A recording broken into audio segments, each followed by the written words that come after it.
Fala pessoal, tudo bem? Esse é mais um episódio do PBcast. Aqui quem fala é Léo Costa. Aqui quem fala é Lucila Costa, a host de um podcast que tem 100 mil seguidores.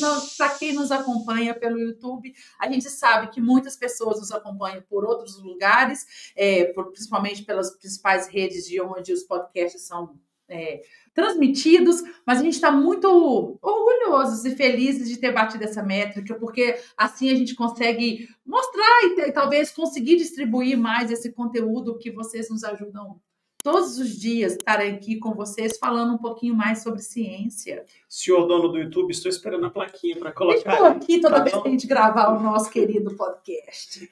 Meus amores, eu preciso agradecer a Medicoff, nosso patrocinador oficial. Nós amamos a Medicoff porque a Medicoff é a melhor escola do Brasil para ajudar estudantes de medicina e médicos a serem aprovados em provas de títulos e em provas de residência. Se você quiser conhecer os produtos da Medicoff, vai nos links da descrição no Spotify, no YouTube e use o cupom PBCast. E hoje nós vamos falar com quem, Lu? Queridas mulheres de todos, meu pai, não só mulheres. Nós vamos chamar, né? Porque nós falamos bastante, vamos falar, né?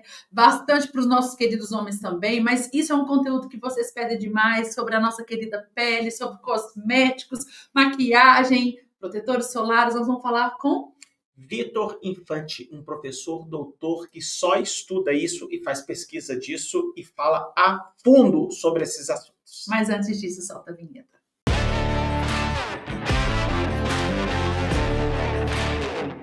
Fala pessoal, tudo bem? Hoje nós vamos conversar sobre um assunto que todo mundo pergunta e eu não tenho nenhuma competência para responder. Aí, como o Léo não tem competência, eles vão lá na mulher do Léo. Quem sabe ela responde, porque ela é mulher, né? Querendo ou não, ela gosta de produto de beleza, ela deve saber a evidência. E aí vocês ficam perguntando, e eu também sou consumidora, né? Apesar de ser pesquisadora, eu não busco e faço pesquisa sobre esse assunto, então hoje eu falei que eu estou com o privilégio de poder tirar as minhas dúvidas também aqui nesse podcast. Eu acho que esse episódio de hoje vai complementar outros dois que a gente já fez, talvez o Vitor já acompanhou esse. A gente fez um podcast sobre calvície com o Dr. Marcos, que fez o meu implante capilar, que ficou muito bom. Obrigado, Dr. Marcos.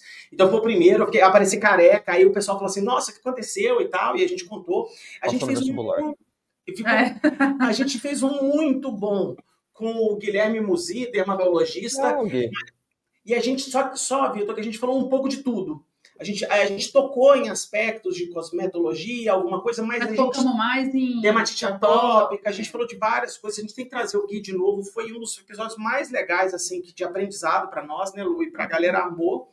E aí, a galera sempre faz as mesmas perguntas para mim e eu não tenho a menor condição de responder, gente. Não é por desinteresse pela cosmetologia ou pela estética.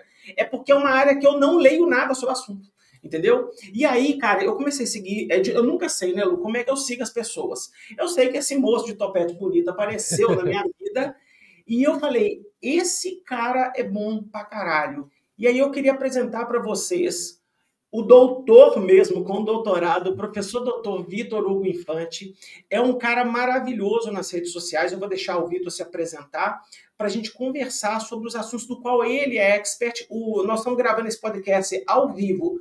Vitor está na Alemanha, nós estamos no Brasil. Essa é uma das grandes vantagens do PBcast, né, Lu? Eu queria que o Vitor estivesse aqui.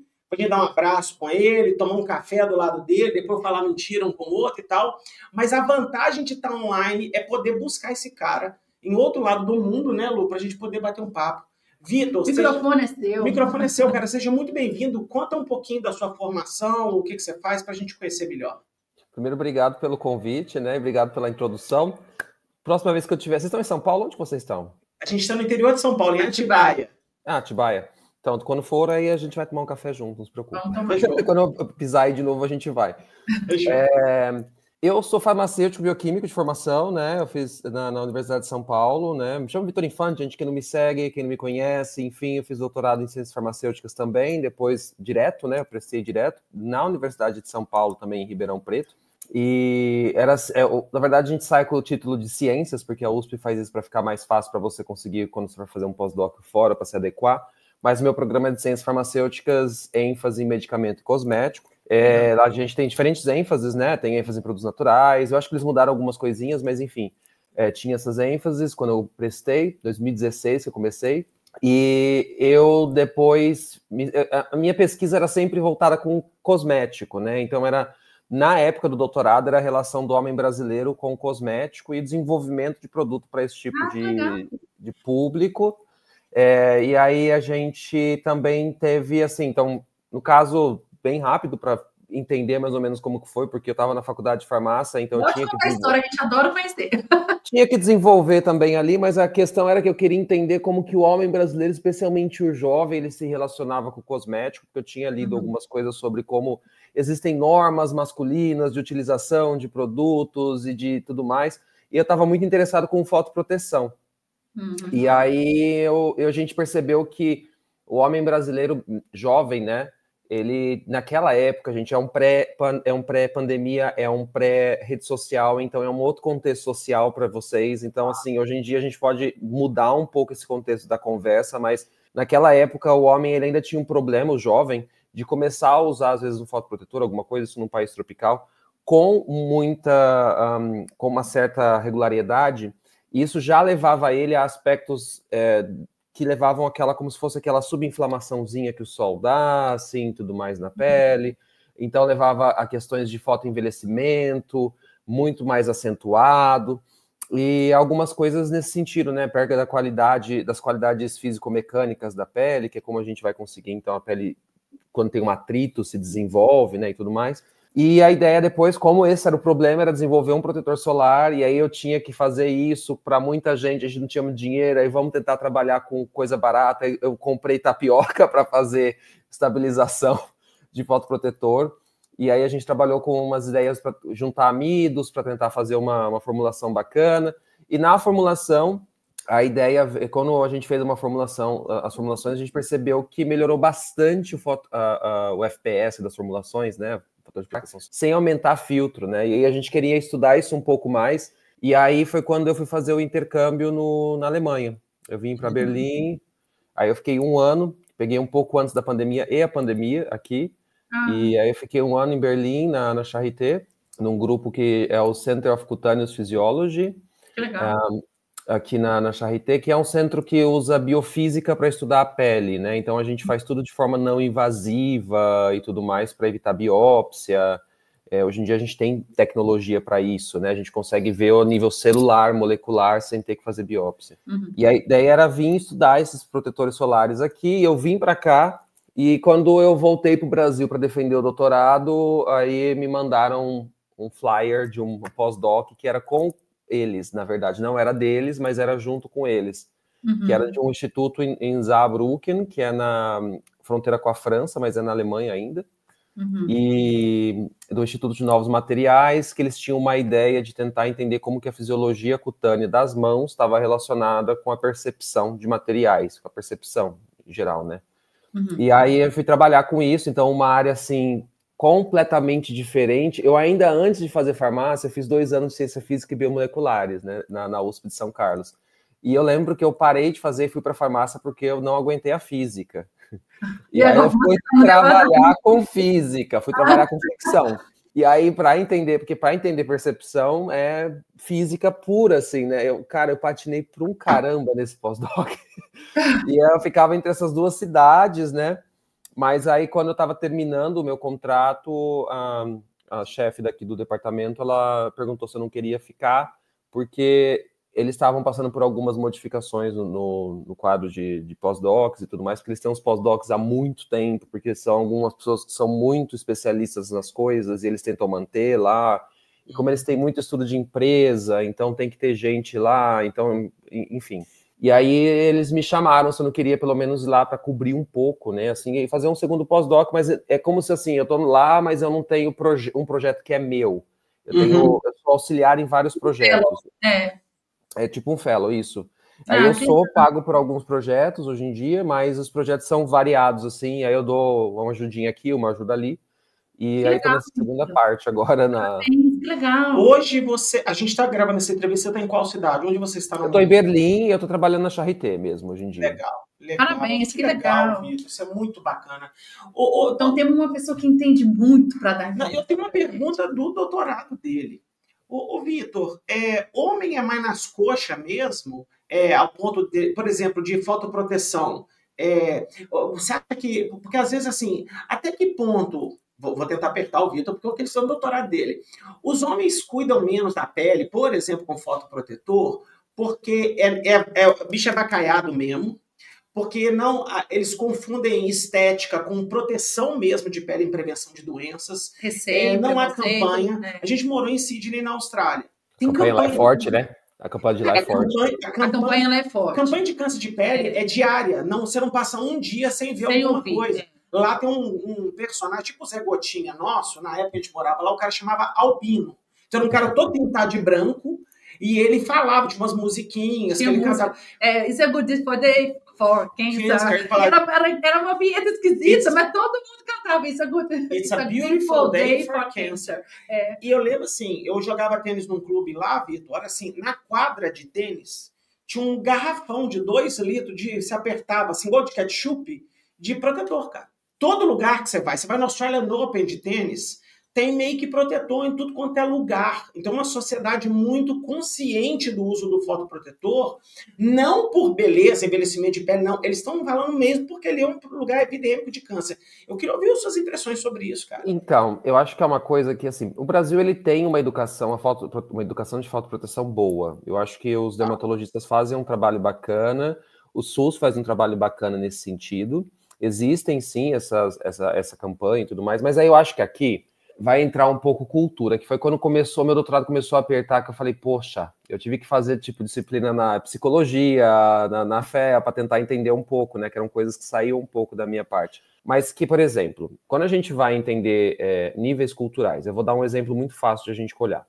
Quando você vai comprar marca de farmácia de cosmético, então essas marcas que se dizem mais médicas, assim, geralmente elas não têm gênero.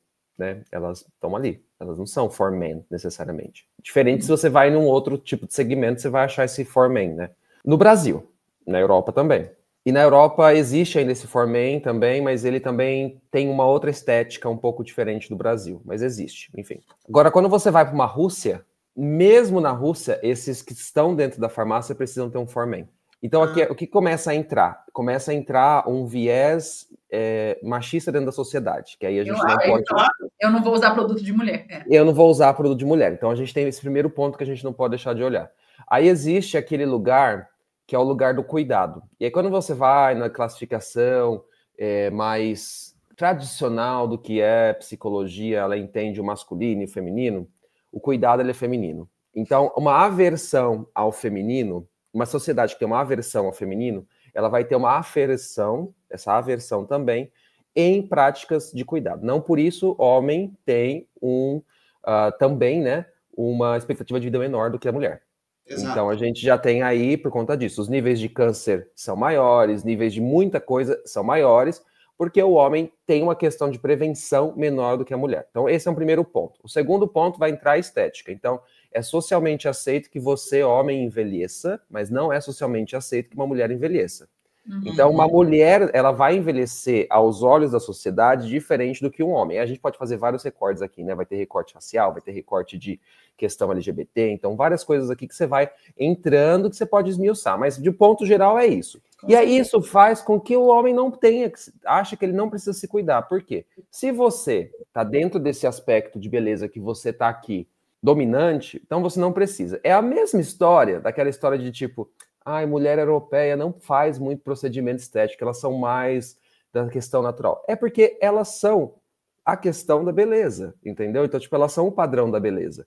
Como elas estão nesse padrão da beleza, elas não vão se preocupar tanto quanto mulheres que já estão sendo pressionadas de outra forma. A chegar ao padrão delas. A chegar ao padrão delas. Então, essas questões, elas vão permeando um pouco a sociedade para que a gente consiga entender esse aspecto, esse lugar do onde que vai o cuidado. Então, eu acho que para entender primeiro o cuidado e a questão da beleza em si. Só que é fato que homens têm mais incidência de câncer de pele, não só no Brasil. E também a gente pode olhar, por exemplo, nos Estados Unidos, isso acontece também, né? Tem até uma pesquisadora que eu citei bastante, que acho que é a Mackenzie, que ela fazia um trabalho sobre normas masculinas e adesão ao uso de proteção solar.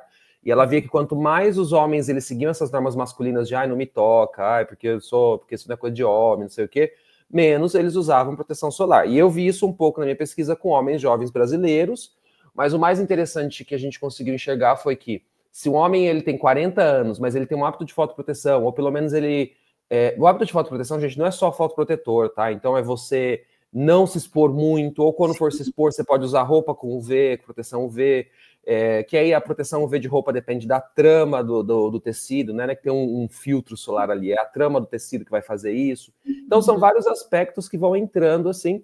Quando você tem esses homens que têm essa situação, né, mais velhos, eles conseguem, de certa forma, ter uma qualidade geral da pele melhor do que os homens mais jovens. Aqui eu não estava procurando, que não se protege, eu não estava procurando tanta questão de câncer de pele porque eu não podia entrar muito nesse mundo, porque não é o mundo que a minha orientadora estava, a gente sabe como começa a entrar a questão da academia e tudo mais, né?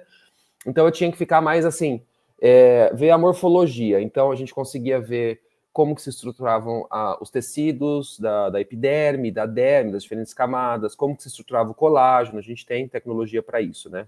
E a gente via essa situação. Então, a questão de proteção solar para homem no Brasil, eles não usam, acho que primeiro pela questão lá do cuidado, a questão do padrão de beleza, e aí entra a questão de uma certa... falta uma porta de entrada. Aí tem uma coisa que eu acho fantástico da minha tese, que foi assim, eu escrevi lá, tal, da minha observação, e aí, como tinha essa parte mais empírica, um pouco, porque a gente sabe que quando a gente vai para ciências humanas, é uma discussão que as ciências humanas, ela pode, todo ponto de vista, ele pode mudar a qualquer ponto, né? Então, assim, é um pouco diferente do que quando a gente vai fazer a pesquisa feita, assim, na parte biológica, por exemplo, né? E aí eu tinha colocado que uma das minhas percepções era de que, e para isso eu segui rede social, que foi onde começa a minha história com rede social, de várias marcas, porque eu perguntei para os homens, quais que vocês mais conhecem? Então, as que eles mais conheciam, eu fui dar uma olhada. E eu acompanhei de 2017 a 2021 essas redes sociais, para ver como que o homem era representado nela, com questão à proteção solar. Não existia homem. Então, assim, mesmo marcas de nicho médico, você olha lá, é muito engraçado, porque, tipo, várias das minhas colegas que são influencers estão na minha tese lá, tipo, passando proteção solar, assim, sabe? E aí, então, você vê as mulheres passando proteção solar, tal, mas você não vê homem. E aí eu falei isso lá, eles me perguntaram mais ou menos nesse sentido, né? E tinha um cara de uma empresa, da minha banca, um doutor e tudo mais, e aí ele falou assim, o que você tem essa percepção, né, e tudo mais. Aí eu falei para ele sobre isso e falei assim, as marcas não colocam um homem, né? Então, tipo, como que você, se já tem, no próprio consumo tem o distanciamento do homem, como que você vai atrair o homem, né? Então, ele não vai entender que aquilo ali é para ele consumir. Exato. E aí ele olhou para mim e falou assim, a gente sabe disso, que a gente também tem que levar em consideração que uma das perguntas que a gente faz é que se o homem quer ver homem passando protetor solar nas propagandas, eles não querem geralmente nas perguntas. Sério? Então, existe também um próprio reforço do própria situação do homem não querer ver homem usando não só protetor solar, mas cosmético em geral nas propagandas. Então, esse reforço, e ele é ainda por cima retroalimentado pela própria empresa. Por quê? Porque a empresa não está pensando em lucro, ela não está pensando em mudar paradigma. Claro. Então, nessa situação, você não tem uma mudança de paradigma em si, né? Assim, porque você vai criando uma onda de coisas assim que ela só vai aumentando, né? Tipo, esse distanciamento. E veja, quando a gente vai pensar em algumas questões, né? Você falou do Gui, o Gui, inclusive, a gente sempre troca figurinha, a gente sempre troca artigo também. Quando você vai falar de dermatite atópica, né? Que ele deve ter falado bastante aqui, é alguma coisa que também afasta o homem de um tratamento, porque assim, não existe um tratamento de dermatite atópica sem que você também concilie com cosméticos de função barreira. Então, é muito complicado a gente conseguir ter adesão desse tipo de paciente, no caso, né? Vamos colocar dessa forma, se já existe um distanciamento no lugar mais fácil de você procurar o local, né? Porque eu comecei falando do mais longo, meu Deus, o negócio lá da psicologia, mas o negócio do consumo não tem. Então, no mais próximo de você, não tem um homem ali sendo normalizado no dia a dia dele a utilização de cosmético. E quando tem que ser sempre um cosmético que ele ele vai te energizar, porque é energizante. As palavras para cosmético para homem são diferentes, né? Elas são... A cor é escura, né? Eu fico pensando assim, um dia desse, o Vitor, a Lu, eu devo ter comentado isso com a Lu. Tem uma vez que eu tava no Twitter, alguém escreveu assim, gente, eu conversei com meu marido e com todos os amigos do meu marido, tem algum homem no mundo que não usa o shampoo do Cristiano Ronaldo? Aí eu olhei pra... Eu incluso. Eu uso. Aí eu uso. Depois eu fui falar assim, Lu, eu só sei de cabeça 3. Só tem 3 shampoos for men na prateleira. Head and Shoulders, o Dove Care, Dove Men Care e o do Cristiano Ronaldo, o Clear. Aí eu perguntei assim, eu fiquei 1 hora tentando lembrar o nome do shampoo. Eu não sabia. Eu sabia que era o shampoo azul que tem o Cristiano Ronaldo lá, cara. Exato. E aí a embalagem é mais escura, mais dark, assim. É engraçado, depois que o Léo falou isso, a gente começou a perceber que ele só compra o azul. Porque, não sei, porque eu falei, é engraçado isso, sem querer o que pega, apesar do meu banheiro estar lotado de shampoo. Então, cara. E aí é aquela coisa que fica assim, né? Tipo, é uma coisa até que o marketing vai te perguntar. Você vai comprar azul porque ele é mais masculino ou porque te ensinaram que é mais masculino e você vai comprar o azul? Então aí essa que é... Porque o cheiro, ele é mais masculino. O masculino. cheiro mais masculino também, né? Nessa situação. Os meus shampoos são doces, né? E o do Léo, quando eu uso até no meu menino, eu sinto assim, tá com cheirinho de homem. É engraçado falar Mas isso. Essa discussão do shampoo eu acho interessante, porque, por exemplo, Head & Shoulders tem no Brasil for Men também, certo? Tem. Aqui você acha Head & Shoulders for Men? Acha, mas os Head & Shoulders que você vende mais, especialmente quando você vai na DM, Rosma e tudo mais, que são essas empresas... É como se fosse assim, gente, tem a farmácia, que vai ser a apoteque, e aí você vai ter a parte como se fosse uma grande drugstore, mas que não vende medicamento. Vai vender tudo. Vai vender de imprimir foto até vender cosmético, suplemento, fralda. É maravilhoso. Você vai lá, você faz a festa. Quem gosta de diz lá em Minas Gerais, o Araújo. É o Araújo, exatamente. E aí eu vou quando eu vou lá, eu sempre presto atenção, porque eu sempre levo Head & Shoulders ou Clear, mas o Head & Shoulders, ele de fato, você vê especialmente ele sem gênero aqui já. Então você vê que essa coisa do gênero pro produto, ele é uma coisa que também permeia o tipo de local que você está vendendo, né? E qual que é o consumo, qual que é... Então, assim, eu acho que também é uma estética que já está envolvida dentro do Brasil há muito tempo. Então, para mudar isso, também ia ser meio complicado. Mas eu não acho que o problema seja a segmentação de cosmético. Seja existir cosméticos que são segmentados para homem. Eu acho que o problema não existir a normalização de que o homem pode usar cosmético, entendeu? Tipo assim, tá tudo bem, entendeu? É uma coisa que eu acho que se confunde muito com... Mesmo quando você vai pensar em produtos de maquiagem, alguma coisa assim, com... Isso aqui já começa a ir para um lugar de uma drag queen. Eu tô me virando uma drag queen? Não, gente, calma. Tá? Tem um espaço para isso, calma lá. E é tão legal sua fala, que é engraçado que você vê que é cultural. E as falas são repetidas sem a gente parar para pensar na própria fala. Porque são falas que você escuta e que você acaba falando porque você sempre escutou. Eu sou mãe de 2 crianças. Uma menina mais velha, de 11 anos, que eu tenho um monte de perguntas que a gente vai chegar lá, porque eu acho que são as perguntas que as pessoas falam e tem a idade que começa a usar cosméticos, e o menino de 5.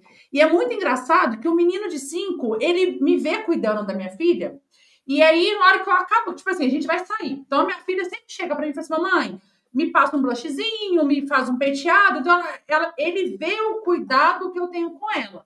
Eu terminar, ele senta e fala assim, agora é minha vez. E ele quer usar as coisas.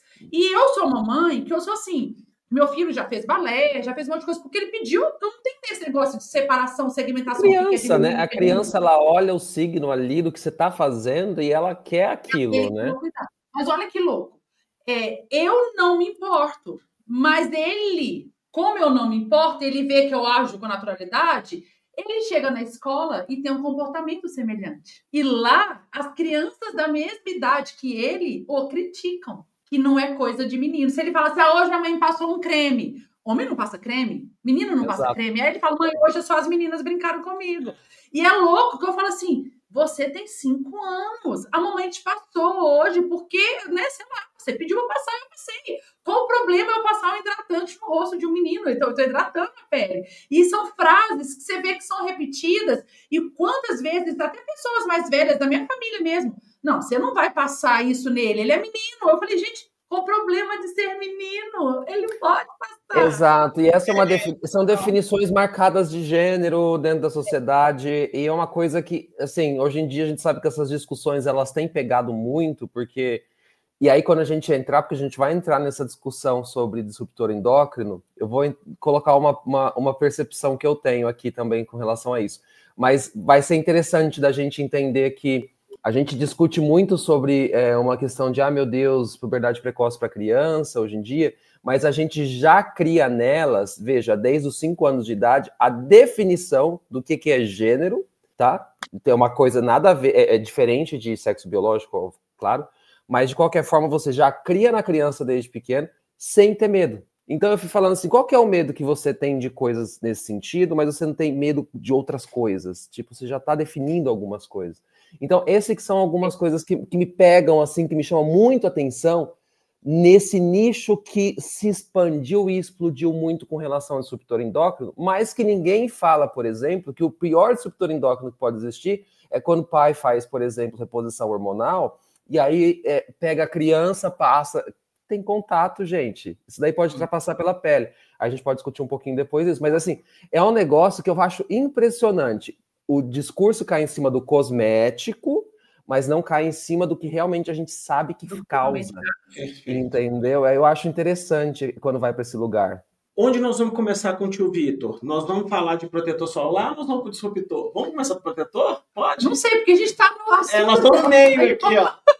Vamos de protetor? Vamos finalizar o protetor e a gente vai para o disruptor depois. Ô, professor Vitor, estão começando a falar que protetor mata, que protetor aumenta câncer. Vamos falar quais são as grandes mentiras sobre protetor solar? As verdades e mentiras. Se você quiser falar de fotoproteção, de todas as possibilidades, eu adoraria te ouvir. Primeiro vamos falar de legislação, que eu acho que fica mais fácil de entender. Ótimo. Legislação dos países são diferentes, mas o Brasil tem uma tendência a seguir um pouco a legislação europeia. Tá? Então, dito isso, assim... Se for americano, eu fiquei surpresa. Não, a legislação americana é péssima. Legislação americana de proteção solar, FDA, patina, é horrorosa. Aí vocês vão falar assim, quem conhece vai falar, mas eles usam como grau de medicamento, olha só, então eles cobram testes muito mais rigorosos, porque tem que usar e não sei o quê. E aí vende codeína onde, né? No mercado. Então, assim, não faz sentido esse discurso, porque, assim, o cosmético é uma coisa de prevenção, o protetor solar, né, de prevenção, que não pode penetrar na pele. Beleza. É uma coisa que eu acho interessante a gente discutir com relação a isso, mas que o FDA não tem uma grande quantidade de moléculas muito mais modernas que o Brasil, Europa, Austrália e até o Canadá utilizam. Legal. Então, é importante a gente ter isso em mente, tá? Aí, proteção solar, ela vai entrar numa categoria sempre um pouco mais restrita de cosméticos. Para fazer protetor solar, e aí vai entrar que já sabe quando você começa, não sei se vocês já viram essas discussões na internet, que de vez em quando alguém vende como um produto multifuncional e depois muda para protetor solar. Por quê? Porque o protetor solar você tem que, além de fazer o teste de FPS, você tem que fazer o teste também de, às vezes, UVA, que você vai precisar fazer isso. Você ainda precisa fazer de fotoestabilidade, de garantir que aquele protetor vai ter a fotoestabilidade. Você vai ter que garantir que aquele filtro, ele não está, por exemplo, se degradando depois de um tempo. Você tem que fazer... todos esses laudos têm que ser entregues. Então, é um pouco mais caro, pela legislação, lançar um protetor solar. Então, primeiro eles lançam, às vezes, esses multifatoriais de produto, assim, porque ele não entra na categoria protetor solar, apesar de ter que fazer o FPS e tudo mais, mas essas outras mais assim, tipo, se o filtro tá aí, não sei o quê, você pode entregar depois e aí mudar a categoria. Por isso que acontece... Então você já começa a ganhar dinheiro com o produto enquanto Exato. Então, mas você não fala que é protetor solar, então tá tudo bem. Então, eu quero saber, então se tem o termo protetor solar, é porque ele já passou por esses critérios de teste para ser chamado de protetor solar. Sim. Se é protetor solar, tem que ter isso. Protetor solar, ele não protege mais do que... não pode falar que protege durante muito tempo, então marcas que falam isso estão fazendo alguma coisinha que não está muito de acordo, então não, porque assim, você tem que sempre reaplicar. O protetor solar, a gente vai ter, então, além de tudo isso, filtros que vão ser os inorgânicos e os orgânicos. Então, os inorgânicos geralmente vão ser os dióxido de titânio, óxido de zinco, e o orgânico são aquelas moléculas que vão ter uma capacidade de absorver. Dióxido de titânio e óxido de zinco também absorvem, mas eles também vão estar responsáveis pelo que a gente chama de espalhamento, então eles vão espalhar. Geralmente você usa os dois na mesma formulação, Porque um espalha e aumenta o caminho de luz, o caminho que a luz faz, né, que o UV vai fazer, e aí aumenta a chance das outras moléculas absorverem isso. Então aí essas moléculas, geralmente, elas são essas moléculas que vão receber o elétron ali, e elas vão estabilizar esse elétron, elas conseguem se conjugar muito bem. Então são esse tipo de molécula. Beleza, então a gente tem essa base de proteção solar e tudo mais. Quando a gente vai pensar em protetor solar, e a gente vai desenvolver alguma coisa, a gente precisa entender que para você chegar no FPS, não só a concentração, nem a quantidade, nem o tipo de filtro, mas também como que a própria formulação ela está estruturada vai garantir esse fator de proteção solar. O fator de proteção solar hoje em dia ele é medido de acordo com a formação de eritema. Então é como você fica vermelho. Então a gente vai irradiar o VB nas pessoas, fototipos 1 a 3. Aí vamos lá, o que é isso? Temos uma escala que fala pra gente que é uma escala horrorosa, que vai ser de fototipo 1 a 6 as peles. Fototipo é como você reage em frente ao sol. E aí você tem, por exemplo, né? Eu vou dar um exemplo. Aqui o meu antebraço, a gente já consegue hoje em dia medir quantitativamente isso, tá como fototipo 1, pois eu tô muito tempo na Alemanha. Estou no 1 pro 2. Aqui eu já tô no 2 pro 3. Então, quem eu sou? Difícil. A gente vai usar essa região aqui atrás, ó. É sempre aqui que a gente faz o teste. Que é uma região que geralmente não é muito exposta. Então, porque você não tem essa resposta. Então, o que acontece? A gente usa fototipo 1 a 3. Veja, os protetores solares já são feitos pensando em uma classe de população, que eu acho muito importante falar, porque se fala assim, se protege para essa pessoal, vai proteger para os demais.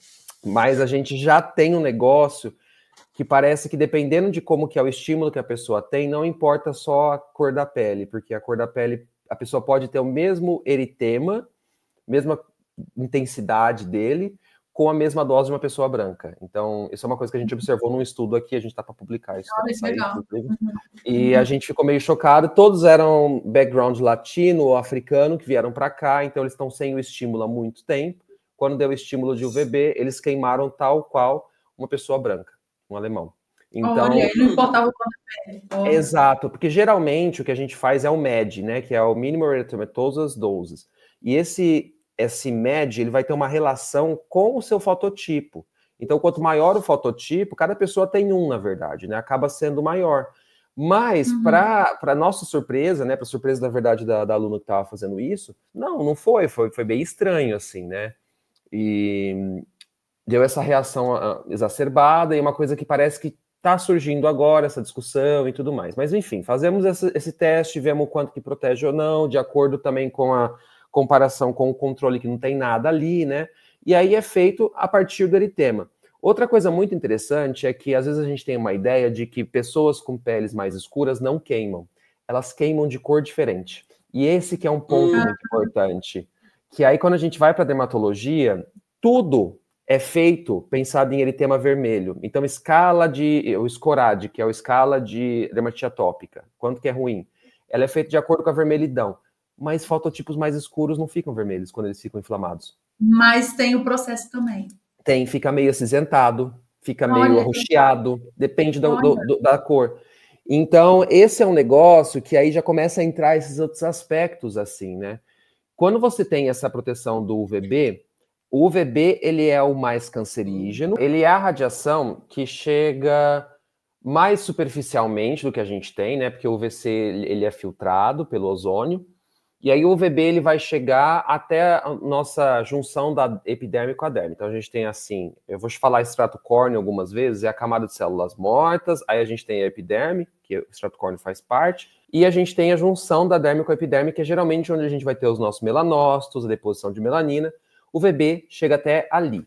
O UVB ele tem essa capacidade de causar mutação diretamente nas células da pele, e formar os dímeros ali de Medina e tudo mais, e essa situação pode levar a câncer de pele. Especialmente os cânceres de pele mais superficiais, mas também o melanoma está relacionado com isso, mas não só com isso, o melanoma tem algumas outras situações, ele é um pouco mais agressivo, um pouco mais invasivo e tudo mais. E aí é interessante a gente lembrar que não é só isso que pode levar a câncer de pele, a gente também pode ter por questão de aumento de estresse oxidativo, que o UVB vai aumentar, mas quem vai aumentar muito é o UVA. E aí o UVA ele é meio safado, né? E a gente tem duas caras para o UVA. Por quê? ele vai ter uma cara mais próxima do UVB. Então, a gente tem o UVB, depois a gente vai ter o VA1, não, o VA2 e depois o VA1. E aí, o que acontece? Esse UVA que está mais próximo do UVB, ele aumenta bastante o estresse oxidativo e ele ainda tem um caráter um pouco eritematoso, né? Que é formar esse eritema. Então, mas quem tem mais é o UVB. O UVB também está relacionado muito com essa inflamação aguda, com você ter toda essa situação envolvida quando você se queima na praia. Então é o UVB que está ali, mais um pedacinho desse UVA. E esse outro UVA, que aí ele vai começar a chegar próximo da região da luz visível, por que chama UV? Ultravioleta. Qual que é a primeira cor da luz visível? Violeta. Então, é ultra, porque vem antes, então é por esse nome que a gente tem. E aí, eu acho que é sempre fácil para as pessoas entenderem por que a gente está falando e por que as câmaras de bronzeamento artificial, elas são meio arroxeadas. Fica fácil da pessoa conseguir entender, assim, né? Acho que fica mais palpável. Porque essas câmaras também, elas são mais nesse finalzinho do UVA. E esse finalzinho do UVA, ele é bem filho da mãe, porque ele não vai te inflamar demais, direto, vai aumentar o estresse oxidativo, e junto com essa parte da luz visível aí, que é o azul, e o violeta e o azul também. Mas é interessante pensar que aqui, como não vai inflamar, ele é meio silencioso. Então esse é um dos grandes problemas também que a gente tem com relação às câmaras de bronzeamento artificial, porque não é igual você jogar no UVB e você ficou vermelhinho, e depois de ficar vermelhinho você começa a ficar o bronzeado por uma questão pós-inflamatória. Aqui é um outro processo de bronzeamento. E aí tem isso, cada comprimento de onda também vai levar a um diferente processo de bronzeamento. Quando a gente está no sol, obviamente, isso é tudo misturado, né? Mas é só para a gente ter uma ideia de que acaba tendo respostas diferentes e a cor fica diferente também por conta disso, por conta do tipo de processo que você está estimulando. Mas quando a gente vai ter a proteção, protetores solares, eles precisam ter a proteção UVB pelo FPS e depois a proteção UVA. E essa proteção UVA, ela tem que ser, no mínimo, por legislação, 1/3 do valor do UVB. Então, se você tem um protetor solar 30, o UVA vai ter que ser 10, no mínimo. Geralmente, os protetores de corpo vão estar no mínimo. E os de rosto, eles vão estar um pouquinho mais, eles vão entregar um pouquinho mais. Por quê? Como o UVA está relacionado muito com o aumento de estresse oxidativo, apesar do estresse oxidativo poder levar a câncer de pele de uma forma indireta, ele também está mais relacionado com o fotoenvelhecimento. Então, a pele fica mais flácida, o colágeno perde estrutura. Então, por isso que no rosto eles costumam fazer um pouco maior essa proporção, porque daí você tem uma proteção melhor. De qualquer forma... Os protetores de rosto, geralmente, eles parecem... Os números são mais altos do que o de corpo. Sim, né?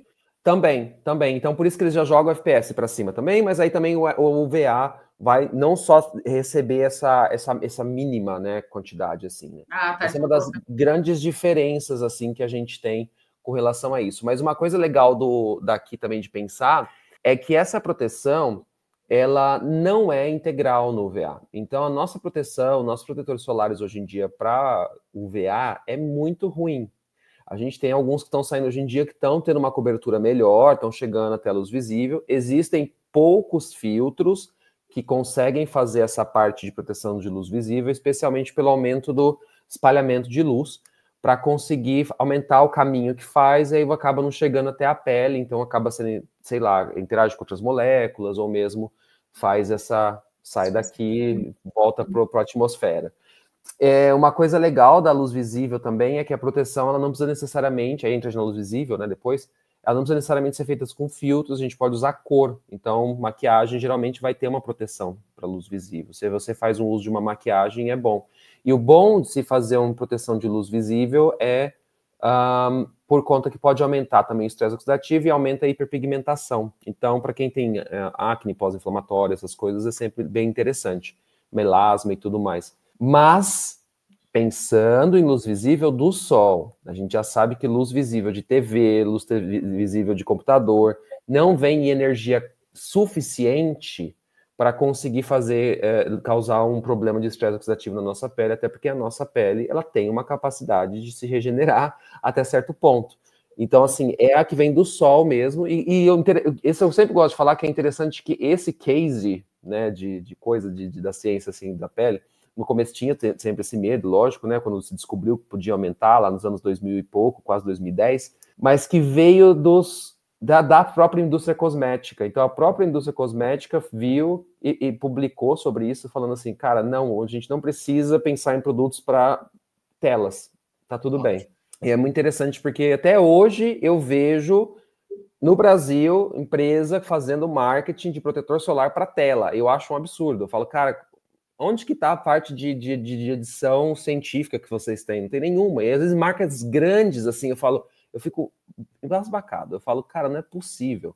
Não, e até de atualização profissional, porque é engraçado assim, como eu sou pesquisadora e fico o dia inteiro no computador, não tem um médico que eu vou ou passo que eles falam, não esqueça de proteger a sua pele para ficar o dia inteiro no computador. Eu escuto essa frase toda hora. A gente está tão distante que não precisa. A distância é muito grande também. A distância vai ter uma relação muito grande com a potência, né? E aí as pessoas falam principalmente esse disco de luz que a gente usa agora. Principalmente você que está na internet, que usa o disco de luz, tem que proteger. Como aí vem uma energia maior, já não posso falar muito, mas eu não acho que isso seja tanto assim. Eu acho que se você tivesse com aqueles... se você, por exemplo, existem alguns modelos, algumas pessoas que de fato usam muitas luzes, aí talvez, entendeu? Eu acho que pode ser uma coisa. Mas já tá usando maquiagem. Isso que eu ia falar. Aí a maquiagem já tem a proteção também. Já tem o bloqueio, então. E o protetor solar não protege de luz visível. Esse que é o ponto. Ele não tem filtro. São poucos os que vão ter filtros que vão conseguir fazer isso. Porque existem poucos filtros. E geralmente vai trazer um aspecto ruim também, sensorial. Alguns deles são mais esbranquiçados. Aí algumas pessoas podem sentir um desconforto, especialmente quando a gente vai para questões raciais. Então vai entrando nesse lugar. Aí qual que é o rolê do protetor solar na internet, né? Então, vamos lá. A gente vai ter que voltar para os Estados Unidos, que eu falei mal deles lá, né? Coitados, né? Tem uma legislação péssima. E aí eles mesmos, o próprio FDA, cansados da situação de só ter filtros antigos, como oxibenzona, avobenzona, só tem os mesmos filtros que a gente tinha na década de 70, 80 para fazer protetor solar. Eles começaram a falar assim, tá, vamos ver então se é seguro, se são seguros, se eles conseguem penetrar na pele. E aí eles fizeram alguns estudos, foram 2 estudos muito interessantes, mas são estudos que não são de condições reais de uso. Primeiro porque a gente já sabe, tem até um trabalho legal do Brasil sobre isso, que fala sobre as condições reais de uso e o quanto que a gente aplica de protetor solar. Os testes são feitos com 2 miligramas por centímetro quadrado de pele de protetor solar. Então, a gente não usa isso porque é muito. E por que a gente faz, então, com muito? Porque, gente, todo teste de segurança, todo teste de toxicologia, a gente usa um pouquinho a mais, porque exatamente se você usar a menos, você não vai garantir que o consumidor, aquilo ali vai conseguir ser feito.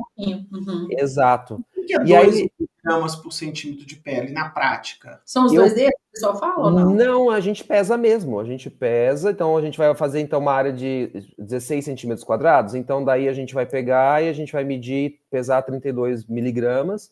Tem que ter uma balança totalmente na ISO.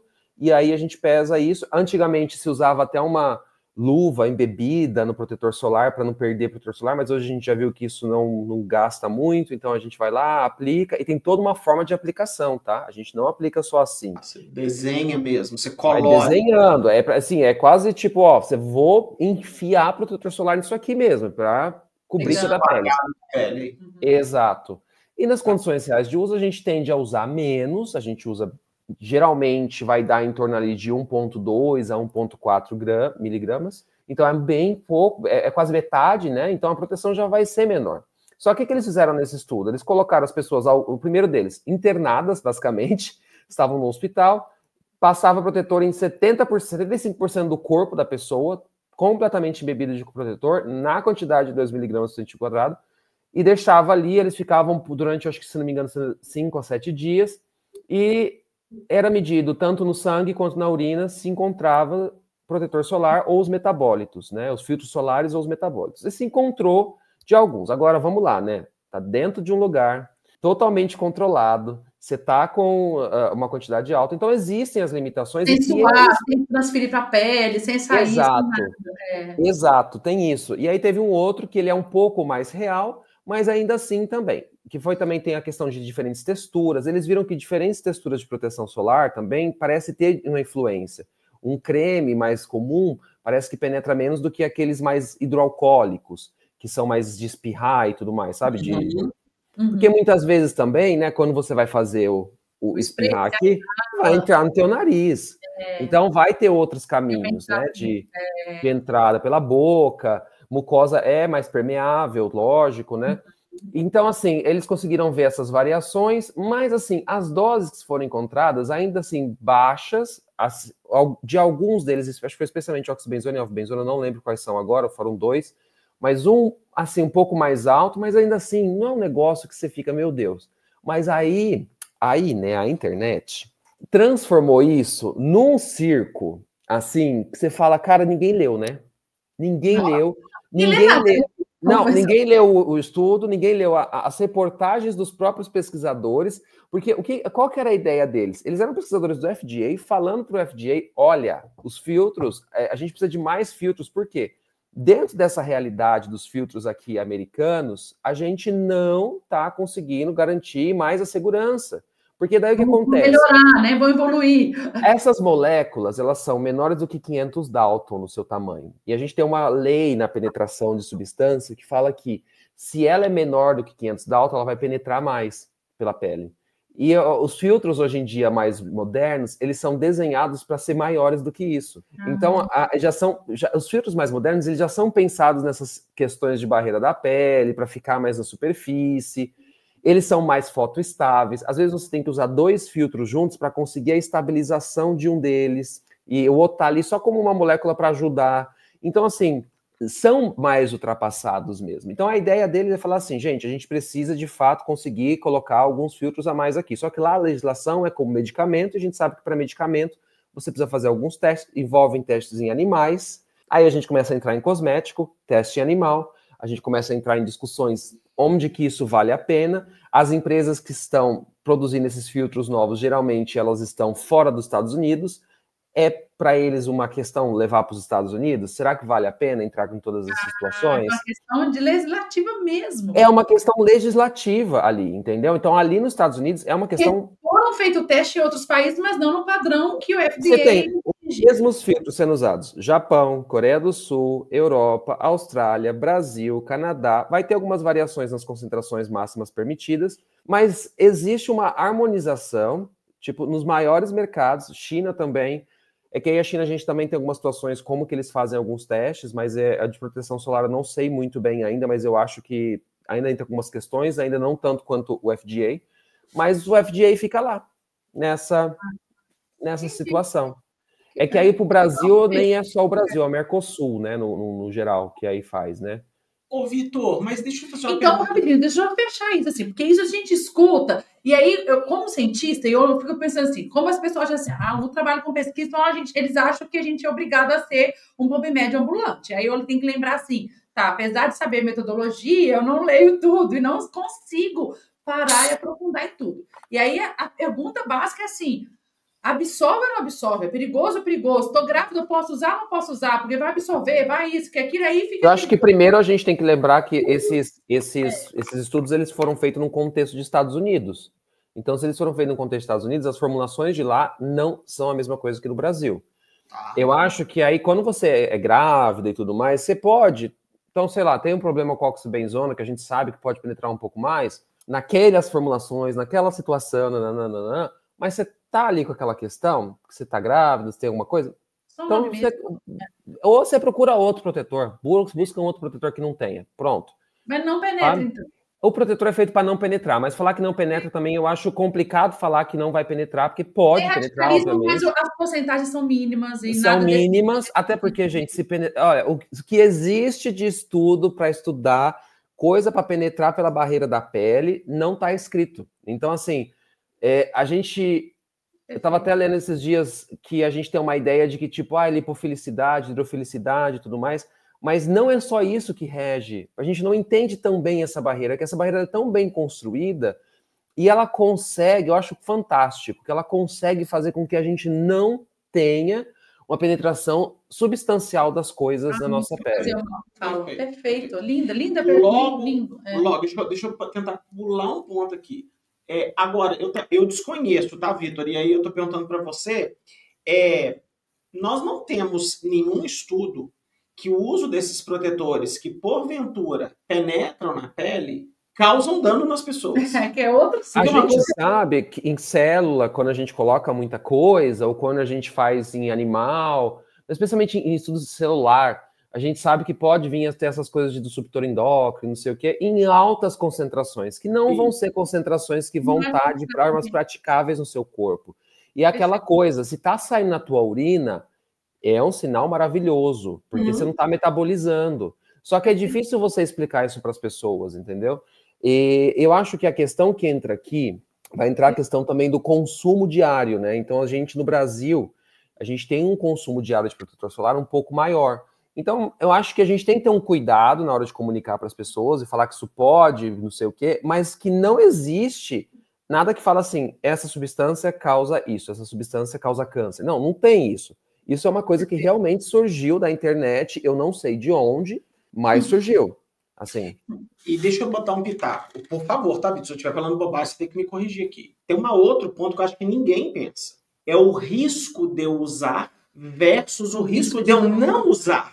Exato. Que aí entra a questão de... É a prática de tratamento, mas a prática de prevenção. Exato. Então, a prática de prevenção, ela é essa situação de que vai entrar os riscos, e os riscos eles têm que ser balanceados. Exato. É lógico que nisso você tem que entrar para garantir segurança, eficácia e tudo mais. Olha, uma coisa que eu posso falar, na minha experiência com proteção solar, assim, né, que foi até uma das coisas que a gente fez aqui, foi a parte de penetração, né, e tudo mais, para ver se a diferença que a gente tinha visto nos meus protetores solares no FPS era por conta de penetração, se ficava diferentes, sei lá, se entrava na epiderme ou não, só para ter certeza, né? Não chegava a 40% do extrato córneo. Então, assim, depende muito da formulação. Mas eu tive esse cuidado de pegar essas moléculas maiores, são filtros mais modernos que eu usei na minha formulação. Então, assim, é um negócio que você já vai vendo que hoje em dia, para as formulações brasileiras, elas provavelmente são mais seguras do que essas que a gente viu nesse estudo americano. Esse estudo americano, ele é legal, eu acho ele maravilhoso, eu acho ele muito bonito, muito bem desenhado, na verdade, e muito bem feito.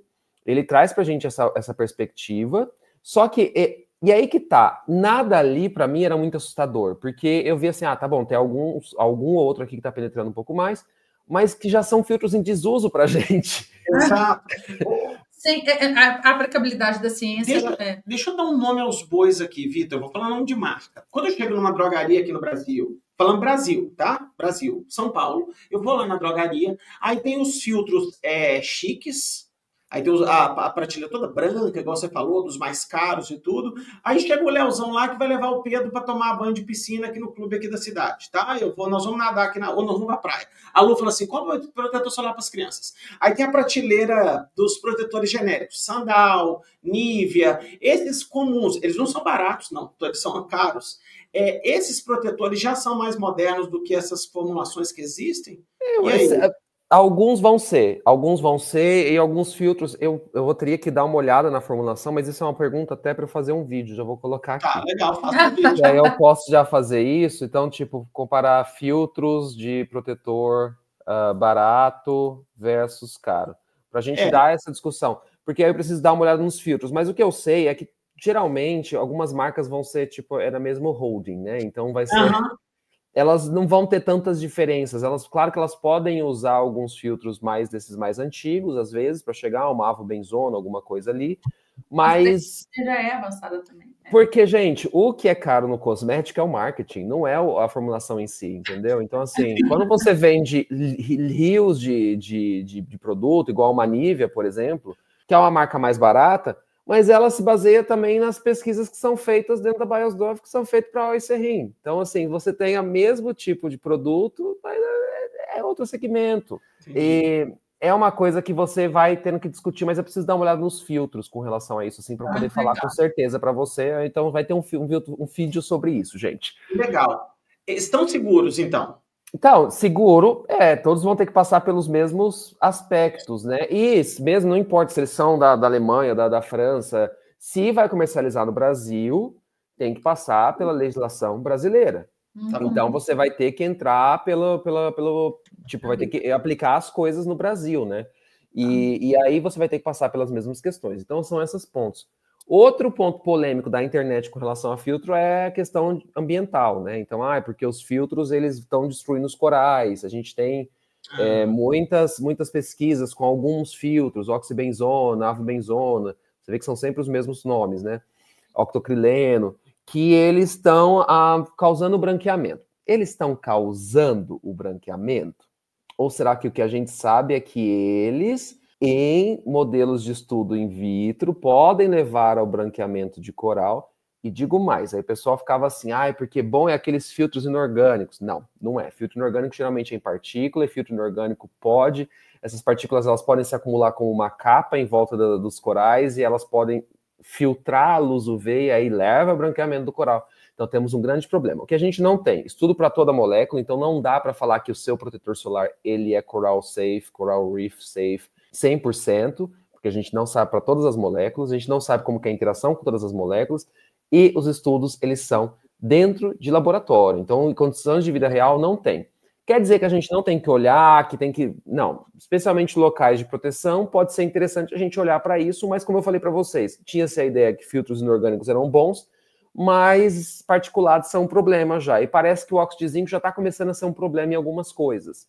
Então, assim, a gente não sabe, a gente engatinha, mas o marketing cosmético já está lá na frente. Ele já sabe exatamente o que está acontecendo. Na cabeça deles, eles sabem. Então, deixa eles acreditarem que eles sabem. Uhum. E nesse ponto, é importante falar para vocês, então, que não existe um consenso, uma legislação, um nada com relação a isso, porque não temos toda a informação necessária. O que a gente sabe é que aquecimento global e acidificação dos oceanos contribuem muito para o branqueamento dos corais. E é lógico que a gente não pode deixar de olhar, lógico, também para essa situação, especialmente em regiões de muito turismo que vai ali perto dos corais. Então, é uma coisa que me deixa de cabelo em pé, assim, porque eu falo, gente, como que vocês têm tanta certeza? Eu acho bonito quando as pessoas têm certeza, assim, porque eu queria ter tanta certeza. E aí eu fico assim, eu falo, gente, eu não consigo ter tanta certeza, assim, sobre algo. É porque você é cientista. Cientista tem mais incerteza. Porque se você fosse o doutor que ajuda as pessoas, mas que não tem doutorado, você vai ter muito mais certeza. É isso que eu sempre falo aqui. E vamos, só para fechar o protetor solar, a última pergunta, assim, que é isso, também roda muito na internet, e talvez é uma notícia, talvez eu acho que é positiva, mas eu posso estar enganada. Em relação às informações que se passa, que o protetor solar, sim, ele é um fator anti-envelhecimento, isso a ciência confirma. Ele é o melhor anti-aging que existe. Ele, não só ele, né, mas os hábitos de fotoproteção, que vão também...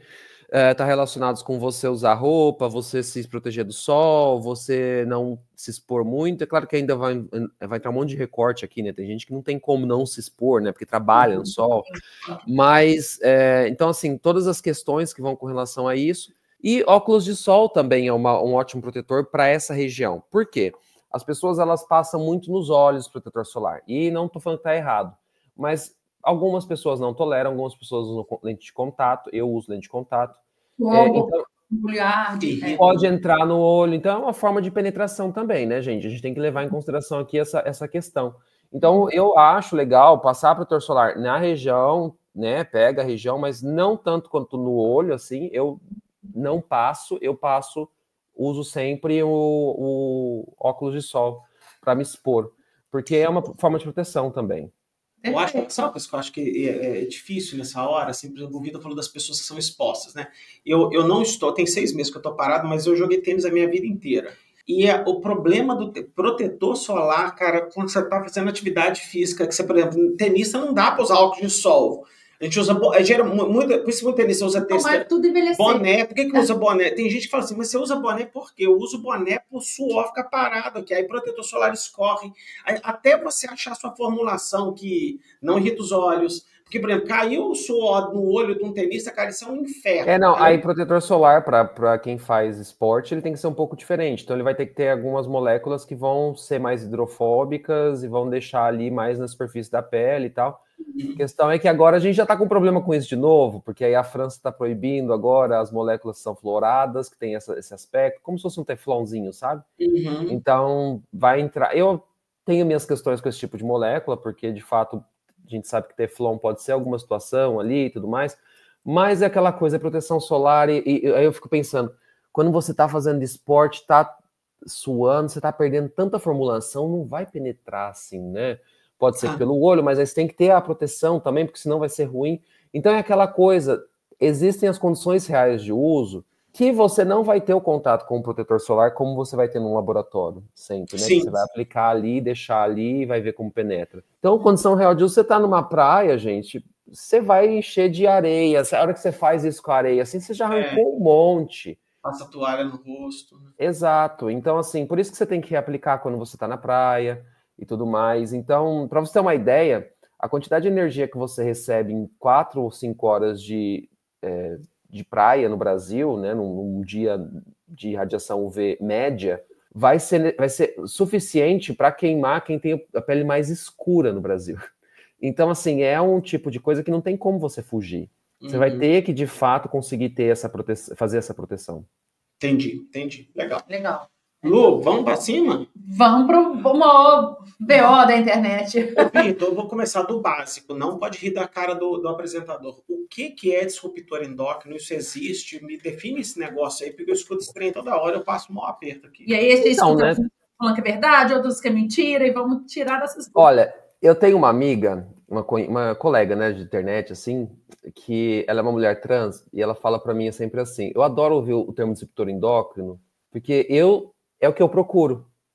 Eu tento bloquear um tipo de local de produção de resposta dos hormônios. Então, o que é isso, basicamente? É você ter o hormônio tem toda uma construção, né? Tipo, de como que vai ser desde a produção até onde ele vai agir, qual que vai ser a resposta dele, e às vezes pode ter feedback e tudo mais. Isso, todos os nossos eixos que a gente tem. E aí, quando a gente tem o que eles chamam de disruptores endócrinos, são moléculas capazes de entrar nesse eixo e ou aumentar, ou diminuir, ou bloquear essa resposta que o hormônio traria, né? E aí, né, como a gente está falando da internet, como a gente está falando do século XXI, que a gente está colocando o problema sempre onde que... eu sempre falo que a gente coloca o problema no 1%, que não é 1%, enfim... A gente coloca o problema onde não tem, aí eu acho interessante que essa discussão, ela cheira para mim uma discussão que vai um pouco dentro dessa agenda contra, muitas vezes, as pessoas transexuais. Eu acho interessante essa discussão na internet, por quê? O que a gente sabe que, de fato, é um disruptor endócrino? Hormônio. Então, se você... hormônio usual. Eles são disruptores. Porque, por exemplo, vamos supor... Você é uma pessoa que decidiu, o Léo amanhã decide fazer uma reposição hormonal. Então ele começa a passar gel de testosterona no corpo e tudo mais. E aí ele tem uma criança dos seus 5 anos, essa criança tem uma barreira de pele menor do que a nossa, porque essa pele não está completamente formada, ela vai se formar durante a puberdade, um pouco depois. Tanto é que por isso que tem aquele boom de espinha, de oleosidade, de coisa, né? Porque a gente tem um boom de hormônio nessa época. Exatamente. E aí ele é muito afetuoso com a criança dele, esfrega a criança no rosto, abraça, transfere. E hormônio transfere. E assim, gente, ó, aí vai ser outra coisa. Também aqui, uma experiência minha. A gente tem um projeto de alergia a amendoim aqui, né? E a gente está vendo quanto que pode transferir para a criança. Então, da mãe comer o amendoim e transferir na massagem, entendeu? Uhum. E aí a gente está fazendo essa transferência. Como que é? Lavar a mão. Que tipo de sabonete? Sabonete mais sulfatado, menos sulfatado? Então a gente tá até para publicar um agora com relação a isso. Mas é um trabalho bacana, né, que a gente tem aqui. E o interessante é que a gente viu que tem uma transferência, existe uma transferência, mas... A gente estava pesquisando na internet e a gente achou transferência de minoxidil de pai para filho, que a criança fica com hipertricose, casos clínicos, mas também muitos casos clínicos de transferência de pai para filho dessa reposição hormonal. Pode acontecer por via oral? Pode, porque o hormônio vai se depositar também no tecido, né? Mas muito menos do que se você faz por aplicação tópica. Porque a aplicação tópica sempre vai... Tópico. Sim, tópico, especialmente tópico. E porque o tópico, a penetração, gente, é sempre assim, né? Tipo, ela cai. Então, a parte aqui em cima, a parte de onde começa, ela vai ser, onde está em contato, tem sempre muita molécula. Então, você vai ter essa transferência. Então, aí você vai causar uma disrupção endócrina na criança, porque você vai dar muito hormônio para ela, e mesmo se for um menino, vai trazer esse eixo de uma forma muito disruptiva, né? Porque a criança está recebendo o hormônio também por transferência. Está recebendo hormônio por transferência. Então, aí você tem... Então, assim, o que a gente tem de evidência que é um ótimo disruptor endócrino são os próprios hormônios transferidos dessa forma. Então, eu acho interessante que quando se fala isso na internet, não se fala que pode acontecer dessa forma. Ou também, mulher também. Isso é importante enfatizar, Vitor, porque assim, eu estou chocada, porque talvez eu estou numa fase muito fitness da minha vida, então eu estou com contato com o mundo fitness. O tanto de pessoas que usam, né? Hormônios. A gente sabe que usa. Né? Falar que não usa, a gente vê muitas pessoas usando. E não é se falado esse contato, porque as pessoas que usam têm filhos, netos e pessoas ao redor. Exato. E aí coloca muito, talvez, o vilão. Mesmo a mulher pode receber do marido. Aí tem outra situação. E aí a mulher pode receber do marido, ou o marido pode receber da mulher, depende do que a gente está falando sobre qual tipo de questão.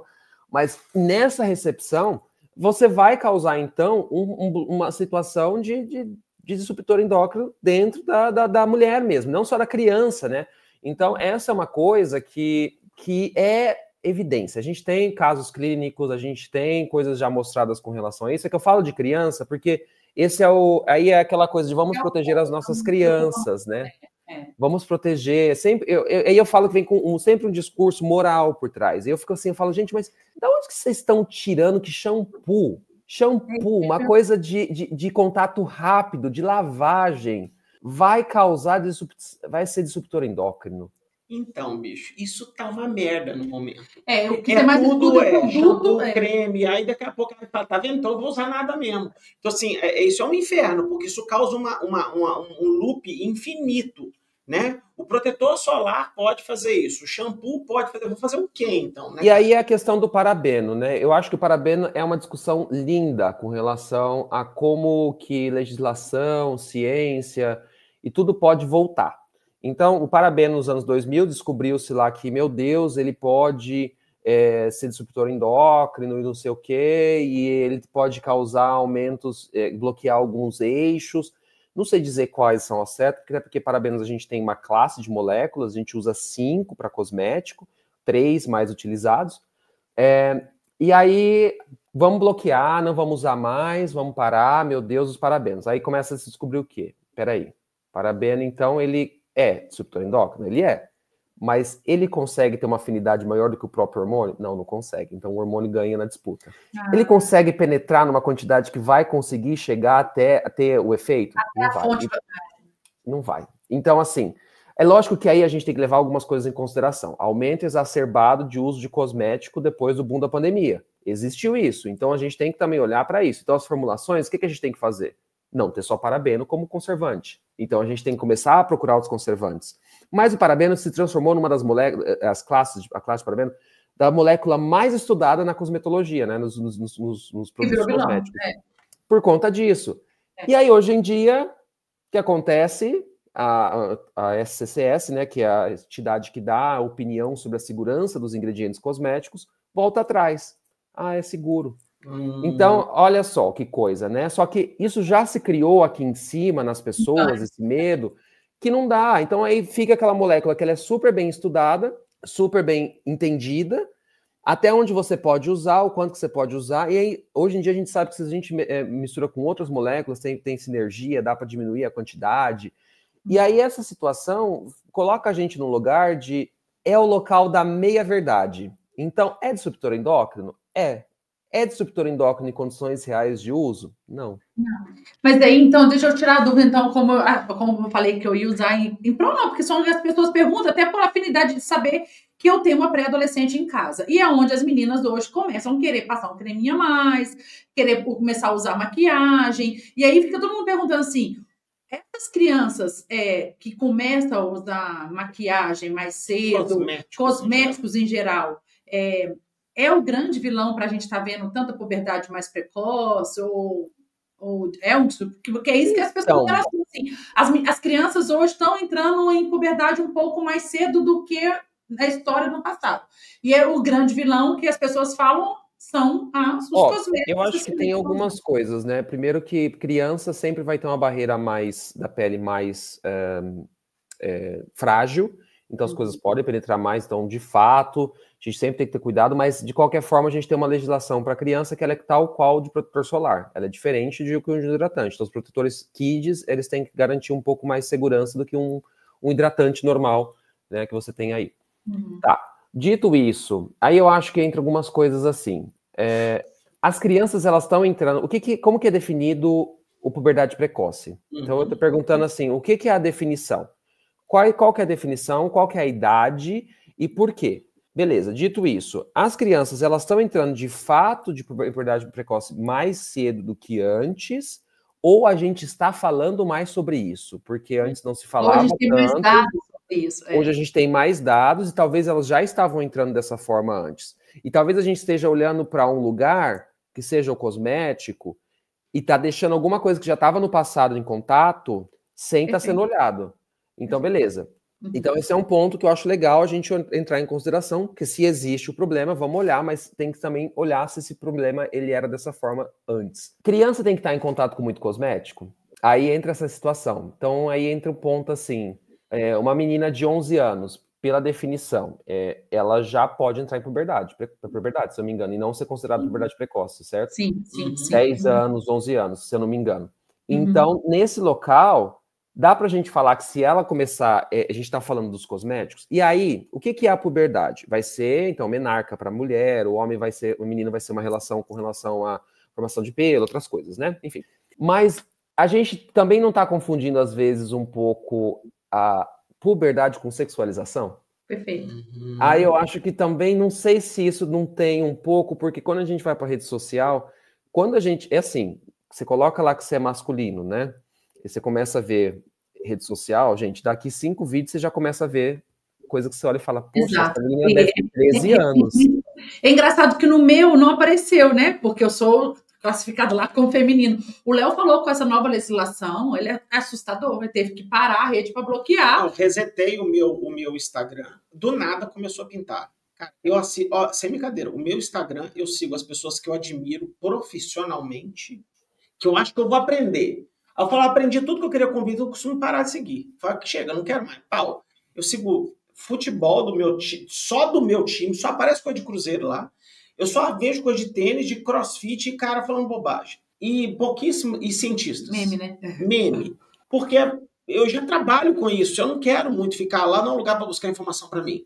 Do nada, o meu Explore virou uma rede pornográfica. Aí eu lembrei. Viado só aparece gay pelado pra mim. É tipo, você aparece moço de sunga toda hora, mesmo que você não procure. É uma aí coisa eu aprendi que dava pra dar uma resetada. Aí eu resetei. Na hora que eu resetei, a primeira coisa, tipo assim, homem, 49 anos, bum, só mulher. Aí teve aí eu aprendi, tá? Fui lá no Explore e falei assim, essa imagem está me fazendo sentir uncomfortable. Eu apertei isso, aí foi um milagre. Pô, sumiu tudo. Sumiu tudo. Sim. Porque ele acha que pelo fato de você ser homem, nem homens de sexo masculino, biológico, o cara já... E ele também usa, o próprio algoritmo usa também o que a tua rede em volta tá meio que colocando, né? Então, como eu acabo seguindo muita gente que vai discutir a questão, né, LGBT e tudo mais, acaba colocando. Então, é isso que eu vejo assim, eu falo, cara, mas eu não tô usando minha rede de explorar para nada. E aí eu abro aqui e é um negócio, e às vezes eu uso explorar para procurar, sei lá, eu tenho que ver um vídeo da Mari Krieger para falar alguma coisa. Aí eu vou lá, tipo, sabe? Eu falo assim, gente, mas... E você fica perdido, que você olha e você fala assim, mas gente, de onde que saiu isso? E é um negócio... O Twitter já tava assim, né? O X. Eu parei de usar faz um tempo, mas depois o TikTok também ficou dessa forma. Então, é uma discussão que, para mim, quando vai para a coisa da puberdade precoce, eu gosto de fazer essa discussão assim, no sentido, ela é necessária para a gente discutir, mas a gente tem que olhar primeiro se os dados eles são realmente dessa forma, aí depois a gente entender se... Por quê? Porque senão a gente pode estar deixando de olhar para alguma coisa que já estava em contato com as crianças antes, né? E entender que é a classificação disso, né, de puberdade precoce, e o que está assustando tanto as mães e os pais, e por que isso está assustando tanto, e por que parece que está havendo um pouco na internet, quando eles vêm trazer para mim isso assim, tem uma mistura com um discurso de sexualização. E eu fico assim, gente, mas uma coisa é uma coisa, outra coisa é outra coisa. E aí eu fico assim, eu falo, elas são diferentes, né? Então uma coisa, não é porque a menina ou o menino começou a ter aspectos que estão relacionados com a puberdade, que isso igual a sexualização. Não é. Não quer dizer que ali já começa a vida sexual da criança. Será que isso também não é um problema nosso, assim, de olhar dessa forma? Porque muitas vezes tem gente que mesmo vai passar por isso, vai começar a ter essa descoberta da vida sexual, seus 14, 15 anos, 20 anos, a gente não sabe, gente. Eu acho meio estranho, assim. Então, tipo, isso me dá uma assustada. Dito isso, não temos estudos que falam que existam ingredientes cosméticos que estão relacionados com puberdade precoce. Então, a última... São disruptores endócrinos. Isso. Mas aí é aquela coisa. São disruptores? São, mas... Que a gente saiba, de fato. Um ponto interessante... É que eu até trouxe um vídeo, eu até estou para fazer de novo agora para o YouTube, que eu consigo falar um pouco mais, mas a maior revisão sistemática que fez isso, para dar uma olhada, a revisão sistemática a gente sabe que, claro, se os estudos eles não são tão bons, então ela não vai ser tão boa, mas essa estava legalzinha.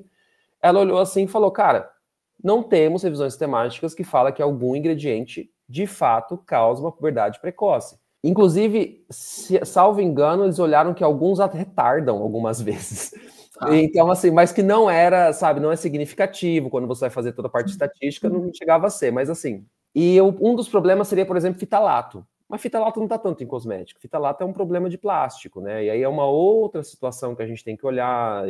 Às vezes é uma coisa do tipo microplástico, outras coisas estão em cosmético, tá, mas é outra situação. Mas fitalato, tudo mais, era o que poderia trazer alguma coisa num dos pontos, porque também aí, a autora lá no estudo, ela fala uma coisa muito legal, que ela fala assim, é muito difícil, porque cada estudo coloca como endpoint de o que é puberdade precoce, uma coisa. E aí a gente não consegue ter uma normalização de tipo, então todos estão avaliando, sei lá, a menarca. Não, elas avaliam às vezes outras coisas, então fica difícil também para conseguir avaliar isso. Então eu não sei de onde assim saiu, porque se tivesse um estudo que falasse para mim assim, tipo, de fato tá relacionado, né? Nem e aí, ruim, você sabe toda vez que eu falo isso, eu sou, e assim, eu adoro uma polêmica, né? Mas eu jogo na internet, já me xingaram, já fizeram vídeo me xingando por conta disso. Que aí eu fiz um vídeo lá explicando dos parabenos, se eles são ou não polêmicos, não sei o quê. Aí foram lá, pegaram, o pessoal do natural pegou e começou a falar, olha só, ele fala para usar parabeno. Eu falo, não tô falando para ninguém usar, gente. Eu tô só explicando. Né? Eu não tô falando para ninguém comprar parabeno e tomar um banho. Então, assim, é um negócio que eu fico, cara, é assustador. Como que só que é emocional. Você pegar e falar do teu filho, meu Deus, o seu filho vai entrar em puberdade precoce, isso é ruim, porque aí já vai colocando teu filho também na sexualização. E aí, trazendo o que você falou assim, que leva para o emocional, é na mesma fase que começa a discussão de desodorantes, com alumínio ou não. Porque é na mesma fase, já que a gente está falando de puberdade, que começa cheiros. Então, é exatamente a idade que eles começam a usar desodorante. E aí, é uma discussão também. De mãe, qual desodorante comprar, o que pode, o que não pode. Você quer falar eu adoro que uma vez, quando eu falei de alumínio na internet, né, eu falei, gente, olha, é seguro, tal, a gente sabe que é seguro, a gente tem umas situações que começou a achar, porque achou alumínio no câncer de mama, de não sei o quê, e aí, por conta disso, o estudo já foi retratado algumas vezes, não só isso, mas a gente também tem uma questão do câncer, câncer, então, assim, se tiver qualquer coisa no teu organismo, ele vai engolir, ele é um grande buraco negro, né? E, ao mesmo tempo, o alumínio a gente está consumindo na nossa alimentação. Tudo bem que são outros complexos, mas, de qualquer forma, né, alumínio em si a gente também alimenta. De toda forma, quando eu falei disso, vieram falar duas coisas que me chamaram a atenção. Porque eu uso aquela pedra que não sei o quê. Eu falei, gente, isso é alumínio. É uma pedra de alumínio. Aquela pedra que o pessoal usa é alumínio. Aquilo ali é um alumínio complexado com outras coisas, mas é um alumínio. Aí depois vieram falar. Que esses dias vieram me convencer. Mas tem uso de desodorante, que a discussão começou com a criança, eu falei, não, mas até onde eu li é seguro o desodorante, não tem absorção de alumínio, bloqueio de poro, igual o pessoal fala. Aí, mas por que você não usa pedra? É que aí ele vai ser eu acho que assim, eu acho que para crianças pode ser legal trabalhar com umas coisas de criança mesmo, porque eu sempre falo, a pele da criança é diferente, né? Então, vamos também pensar nisso. Então, eu não gosto de entrar muito no tema criança, porque quando você vai falar com mães, existem mães e mães, pais e pais. E essas pessoas, elas podem ser muito agressivas na internet e eu fico muito assustado. Então, eu tenho previsto entrar um pouco nesse assunto, assim, né? Porque não é porque eu não posso, mas é porque eu falo, cara, hoje eu não tô afim de brigar. Claro. Mas dessa vez que eu tava falando, além disso, eu lembro que já pegaram a SCCS, que estava questionando a segurança do alumínio, né? Que isso foi 2012, 2013, uma coisa assim. E foram lá e fizeram um vídeo em cima do meu, lá. Aí eu falei, tá, então, mas quando você for fazer, você tem que fazer com a SCCS do ano que a gente tá. Porque daí a mais nova já vem outra coisa, né? E aí ela já fala, tipo, nas concentrações é seguro, não penetra, todas essas questões e assim, o alumínio, ele é um antitranspirante, que ele vai causar um tampão na nossa temporário, né, no nossa glândula sudorípara, e é isso, você vai produzir menos suor, só que depois você lava, ele sai. Ele não vai penetrar dessa forma. A gente falou de 3 temas mais longos aqui, alumínio no desodorante, sobre protetor solar e disruptores endócrinos. E aí eu quero ver se eu estou falando bobagem. Eu estou percebendo que parece que a maioria dos mitos que existem na cosmetologia, a gente está olhando para o vilão errado. Sabe? É tipo assim, cara, eu não quero ficar fedendo, eu vou usar desodorante. Aí o cara tá olhando pro alumínio, eu não vou usar desodorante por causa do alumínio. Você sabe que isso é um dos grandes problemas da Europa, né? Tipo, você vai andar no metrô aqui, essa galera não usa porque a fake news do alumínio aqui é forte. Então, aí a galera fica fedida. Eles já não tomam muito banho, né? E fica fedido, entendeu? Entendi. É um negócio assim. De vacina. Aí quando você conversa com um farmacologista de vacina, o cara chega a dar a gargalhada, que ele fala, cara, é tão pouco. Que qualquer outro medicamento que você toma, talvez seja mais alumínio que na vacina. Se você tiver uma azia e você botar um hidroxialumínio para dentro, você comeu... É o petrolato, né? Por exemplo, o pessoal fala, ai meu Deus, porque o óleo mineral, o petrolato, eles são tão perigosos, né? Vem do petróleo, então deve ser contaminado. Primeiro que é um ciclo de produção, né? Então, assim, ninguém produz petróleo, ninguém fura petróleo para fazer petrolato. É o que sobra, né? E aí eles fazem toda a refina e tudo mais. Ninguém destrói a democracia para isso, eu acho, né? Então, eu acho que tem outras coisas por trás. É lógico que a gente tem que repensar toda a cadeia de carbono e tudo mais, mas não é destruindo o petrolato que a gente vai fazer isso. E o petrolato e o uso do óleo mineral, eles são super seguros que eles podem ser ingeridos, né? Criança pode ingerir. Inclusive, é recomendado para criança com problema intestinal, né? Para conseguir melhorar esse fluxo. E porque não é uma coisa segura. E eu acho, assim, fantástico como que isso entra na cabeça das pessoas e sai, assim, e assim, eu sempre falo, cara, mas da onde que veio, né? E quando eu comecei a ler sobre disruptor, porque de fato não era coisa que eu estava estudando e tudo mais, então eu precisei de um tempo a mais para conseguir, e eu ficava assim, para todo mundo na internet, falava, gente, me manda onde vocês leram. Quando vocês verem o vídeo de alguém falando, me manda. Aí ninguém usa um artigo. Ninguém manda. Não tem. Aí quando manda o artigo que fala que existem disruptores endócrinos. Eu sei que existe, e eles são, mas eles estão causando. Aí esse aqui é meu ponto, entendeu? Então assim, tipo, não é isso que eu quero que você me traga a evidência de que exista. E não é um artigo. Tá aí lançado para o nosso público, a gente sabe que a gente gosta de fazer LPPI. Se você tem um artigo que fala, manda para a gente. Manda para mim, inclusive, no endócrino, porque eu estou fazendo uma série. Só que assim, o pessoal me manda, eu falo, gente, já está naquela revisão sistemática que eu já fiz. Então. Deixa eu fazer um bate-bola com o Vitor, dar algumas perguntas, porque ele foi profundo nos negócios aqui, eu adorei. Vitor, só um sumário. Se você tem uma criança, é melhor ir para Cosméticos Kids. Acho que isso resume várias coisas. Fechou. Deixa eu perguntar aqui, ó.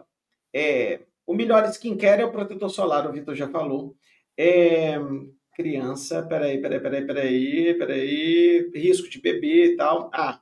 Mas não fala só assim de skincare, o pessoal vai ficar frustrado. O Léo não tá nem aí pra skincare. Quer falar um pouquinho de skincare pro pessoal? Qual que é o melhor? Aqui, ó, Qual que é o melhor de skincare? Vai. Vamos lá. Se o Léo já assumiu que é o protetor solar, deixa o Vitor responder. Qual a melhor maneira de fazer a rotina de skincare? Você vai ter que ter limpeza, né? E aí, limpeza, você tem 500 mil tipos de produtos de limpeza. Você vai ter sabonete, você vai ter óleo de limpeza, você vai ter cleanser oil, você vai ter vários tipos, depende do que você vai tirar. Então, vamos lá, você vai fazer uma limpeza de uma pele mais tranquila, você não tem um protetor solar mais desses que grudam no rosto, ou você não tá com maquiagem, um sabonete que se adequa no seu rosto, não fica aquela sensação de puxando assim depois, porque esse geralmente tá falando que tá tirando todo o óleo de uma vez, a gente não quer só isso, a gente só quer que realmente tire as impurezas, e é isso, beleza. Se você tem uma maquiagem legal, você usar um cleansing oil, um cleansing balm, antes de você jogar água, porque ela diminui a fricção. Então, torna mais fácil, porque fricção é uma coisa que piora muito como que a pele vai reagir, né, depois. Então, geralmente, você vai usar esses produtos, depois você enxágua, beleza. Aí você tem que pensar, o que você vai fazer? Você está de dia? Você não vai usar um produto como retinol, um ácido glicólico, alguma coisa assim, porque esses produtos, eles geralmente podem ser um pouco mais irritantes, porque desde aspectos da molécula, até como que eles podem se relacionar com o sol, o retinol nem tanto, né, porque, enfim, mas o ácido retinóico, que aí já é medicamento, pode relacionar um pouco mais, mas aí você vai usar alguma coisa, uma vitamina C, ela é legal, por quê? Porque ela tem uma atividade antioxidante, então, como ele é um antioxidante, ele já auxilia também na proteção solar, ele não é um filtro solar, ele não vai filtrar, mas ele vai resolver um dos problemas da exposição solar, que é o aumento de radical livre. E durante o dia, um protetor solar, né? Hidratante, gente. Hidratante é uma coisa assim, pensa na barreira da pele, hidratante de lábio, hidratante de mão. É uma coisa legal. É legal ter hidratante. Pensa, se você gosta de ter... vale a pena você até ter mais de uma textura, porque à noite você quer ter um hidratante mais pesado. Então faz um hidratante mais pesado. Aí você pode deixar para usar, às vezes, esses outros ingredientes que eu falei para não usar de dia à noite. Você pode alternar. Se você sente que a pele está muito irritada. Você sente que está irritado, passa o hidratante primeiro, depois que você limpa, e depois você passa ele. Ah, vai penetrar menos, não importa, vai estar menos vermelhidão, vai ficar menos inconfortável, vai ficar menos ruim, e você vai tirar menos, você vai ter mais proveito dos benefícios do que dos problemas que pode ter, né? E é isso, gente, não tem muito assim, eu não sou o tipo de pessoa que vai falar para você fazer 500 mil passos de coisa. É o básico do básico, ele funciona bem, assim, né? E assim... O básico bem feito é o melhor resultado que a gente tem. E hoje em dia a gente já está entrando aí nas questões de procedimento. A gente tem 300 mil procedimentos para pensar em beleza, então você pode ter certeza absoluta que quem está na TV não faz só skincare. Então eles fazem ali pelo menos um laserzinho tem. Tem. E mais, eu vou completar. Quem está na TV não está fazendo só o skincare, não só os procedimentos, fora os artefatos de câmera, gente. Filtro de câmera, e luz, e tratamento de tela, e um monte de coisa. Tem uma maquiagem boa, profissional. Exato, gente. As pessoas não são o que a gente vê na tela. Eu brinco assim, eu me olhando aqui na tela, eu não sou igual. Eu pego meu espelho, tá tudo mais. A minha pele fica muito melhor, gente, na câmera. Aqui. A minha pele também, fica maravilhosa na câmera. Ele não tá tão bonito assim. Deixa eu ver uma outra aqui. Eu gostei dessa aqui, ó. Vitor, o que você acha desse... Se não é testado em animais, é testado no quê? Eu gosto daquele meme que eles colocam, tipo, testado em animal, aí aparece, tipo, um macaquinho com batom, assim, sabe? Assim, eu adoro que eles falam, vocês acham que é assim. Hoje em dia... isso foi um dos motivos de eu ir para Cosmetro, porque eu não queria trabalhar com animal. Eu tive essa situação durante a graduação, eu queria trabalhar com farmacologia, mas eu falei, não vou conseguir. E a gente hoje em dia usa duas coisas muito importantes. Além dos modelos, que a gente já tem modelos de pele, né? Então a gente vai usar modelo de pele que pode vir de animal, mas redução, reciclagem e reciclagem e repensar o uso, né? Outra forma, que são 3 R's. Que a gente usa para os 6 R's para diminuir o uso de animal em qualquer tipo de experimentação. E aí, quando você vai pensar, pele que sobra de abatedouro, pele que sobra de cirurgia plástica, a gente recebe bastante. Legal, não sabia. E aí pele reconstituída, né? Que aí você faz os modelos de pele de acordo com o que você quer fazer ali e tudo mais. Beleza. Então, esses são modelos para a gente ver já em sistemas mais, assim, complexos. Vai ter sistemas menos complexos, como células, linhagens celulares e tudo mais. Mas uma coisa muito legal do cosmético hoje em dia e da dermatologia é que a gente já consegue fazer as medidas em vivo, em pessoas, depois que a gente garante toxicidade. Toxicologia não tem como fugir de animal às vezes, tá, gente? Então, vai ter que usar, vai ter que garantir a segurança ali. Tem alguns testes que dá para fazer alternativo e tudo mais, existem, a OECD tem vários tipos de testes padronizados para isso, mas, via de regra, algumas coisas acabam entrando ali também. Quando você vai começar a pensar em ação do produto, para ver se o produto tem uma ação, aí você vai começar a pensar já nesses modelos que eu falei mais complexos, ou usar em gente. Quando você vai para uma Anvisa, alguma coisa assim, não se pode fazer o teste de ação, se o produto ele é hidratante, então vai ter o claim, né, que é aquilo assim, hidrata por 48 horas. Para fazer essas alegações, você precisa ter uma validação. Como que é feito? Para a Anvisa pode ser, às vezes, percepção. Mas, para pesquisa, a gente usa os métodos não invasivos que são baseados em biofísica, geralmente. Então, vai ser da barreira da pele, que vai medir a perda transepidérmica de água pela difusão de Fix. A gente vai ter, então, a bioimpedância, que a gente pode usar para ver a questão de hidratação, mas a gente também pode usar... Bioimpedância vai ter alguns problemas, então a gente usa capacitância algumas vezes. Oleosidade a gente usa por quanto de luz que passa, quando a gente põe uma fita super absorsiva antes e depois. Aí Nossa, a gente tecnologia, maquinário. A gente usa a espectroscopia para ver cor, para ver eritema, para ver todas essas coisas. E a gente pode fazer o que eu faço, que é usar os meus microscópios, que eu adoro, que é pegar o microscópio, o Granotoc Batom aqui, que eu estou fazendo uns vídeos para a galera de maquilante. Você pega o microscópio lá, confocal, multifóton, você coloca direto na pessoa, eu consigo ver a célula, consigo ver o que está acontecendo, consigo ver a organização do tecido, eu consigo ver tudo, eu consigo usar isso para fazer os meus testes de validação também de claim. Geralmente, as empresas grandes acabam fazendo dessa forma também. Mas essas validações que vocês enxergam ali na Anvisa, muitas vezes, elas não necessariamente são dessa forma. Elas podem ser só percepção de eficácia. Para publicar, não. Aí, se você quer publicar, você vai ter que ir para os métodos, lógico, né? Então, e aí que está a revolução do cosmético, que eu acho que muita gente, às vezes, não viu. É uma revolução dos anos 2000 para frente dos métodos. Esses métodos, eles começam a ganhar força dos anos 2000 para frente. Então, a cosmética, que era uma coisa muito vista, e até hoje ainda é vista, mas antigamente era muito mais vista como uma coisa muito fútil, ali, que não tinha métodos bem determinados, ela se torna outra coisa. Então, hoje em dia, a gente já tem métodos validados, métodos muito bem determinados. Então, ela vai para esse lugar, né? É claro que fazer pesquisa de hidratante é uma coisa, e mesmo assim, muito interessante às vezes. Fazer pesquisa de protetor solar é outra, né? E aí, as coisas começam a ficar mais complexas, são modelos e modelos, e a gente consegue ver até mesmo composição de lipídio hoje em dia, composição de água de forma não invasiva, a gente usa espectroscopia Raman para isso, então é um negócio interessante que o teste de cosmético, ele evoluiu junto também com essa redução, né, da questão de uso de animal, né, ou reutilização também. Pitão, tem problema usar produto fora de validade? Aí, né, aí vocês vão me pegar, né, porque eu vou ter que falar que tem, porque eu sou farmacêutico bioquímico, e aí, né, então, mas assim, eu falo que é um pacto de segurança entre a empresa e você, consumidor.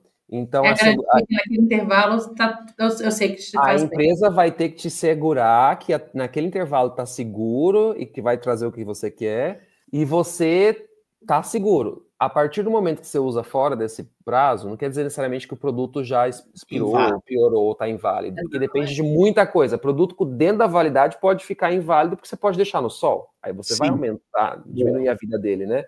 Mas aí você está tirando você está se responsabilizando pelo que você está fazendo. Vocês não vão ouvir da minha boca para usar. É uma responsabilidade tua. E aí você não tem como responsabilizar a empresa se der ruim. Gostei da resposta. A minha pode usar, tô brincando. Querido Vitor. Tô brincando. Querido Vitor, É verdade que o protetor solar, após o fator 30 de proteção, é tudo a mesma coisa? 30, 40, 50, que, na prática? E aí? Eu gosto do que começa uma carta, né, querido? Aí começa assim. Eu Não, adoro querido, como pessoal. Ah, tá. Não, porque às vezes quando eu recebo as caixinhas, é sempre tipo um textinho, você fala, nossa, gente, só faltou escrever atenciosamente, espero que esse link encontre bem. Aposto que é pouco antigo. Mas o FPS, o que acontece é o seguinte, né? Que a ideia de que ele vai proteger mais ou menos a mesma coisa faz um sentido quando a gente vai especialmente para uma lei de Beer-Lumber, né? Então, quando a gente vai pensar na quantidade que vai ser absorvida. Então, você vai ter uma saturação já muito rápida, ali de 30 para 50, né? Então, de 30, vamos colocar assim, eu não sei qual que é o valor certinho, mas é acima de 90%. Aí você vai ter 93, 95, né? Bem pouquinho que parece. Mas o ponto muito importante é que fator de proteção solar, ele está relacionado com a quantidade e com o jeito que a gente aplica. Então, se você está aplicando um 30, se você aplica a mesma quantidade do 50, o 50 provavelmente vai ter um pouco mais de proteção do que o de 30. Melhor, ele vai garantir mais, porque se você já não aplica a quantidade necessária e tudo mais, ele já pode garantir não necessariamente uma proteção igual a do 30, ele pode garantir muito mais. E essa é uma situação que também pode depender do fototipo, porque a gente tem que pensar que peles mais claras, elas precisam, de certa forma, de uma proteção, entre todas aquelas coisas que eu falei no começo do episódio, né, que pode depender um pouco de algumas coisas, mas depende de uma proteção um pouco maior também. Então, agora já tem também a porcentagem da proteção do ar. Tem que fazer um cálculo que é do obrigatório, né, pelo menos. Isso. É possível é possível fazer o skincare sem perder um rim, sem vender, é muito caro? Em outras palavras, é bom, é acessível a pergunta? É acessível, gente. É que assim, vamos colocar, né, o cosmético tem duas coisas. Quando a gente pensa em indústria de luxo, ele é a porta de entrada para uma indústria de luxo, porque você não vai ter dinheiro para comprar uma bolsa da Hermès, mas você vai ter dinheiro para comprar um perfume da Hermès. Então, você pode parcelar, você pode conseguir, então você tem o contato com o luxo. Não tem nenhuma bolsa de homem, mas maquiagem só. Exato. E aí que tá, é um contato. Então, acho que é o primeiro ponto. E o segundo ponto é a ideia que eu falo que é a ideia que a indústria farmacêutica amaria ter para medicamento, né? Que como é uma área que é menos legislada, então eles podem colocar o valor que eles quiserem. Então é um negócio assim, e foi o marketing que quiser também, né? Então a legislação é um pouco mais branda. Só que assim, gente, você não precisa de muitos produtos baratos não são ruins. E aí esse é o ponto, né? Porque muitas vezes produtos baratos eles vão ter ingredientes que sempre vão ser colocados como vilões. E não é bem assim, né?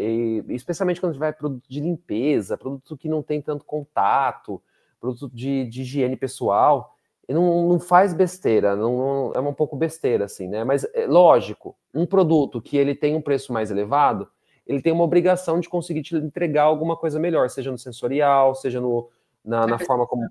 na percepção...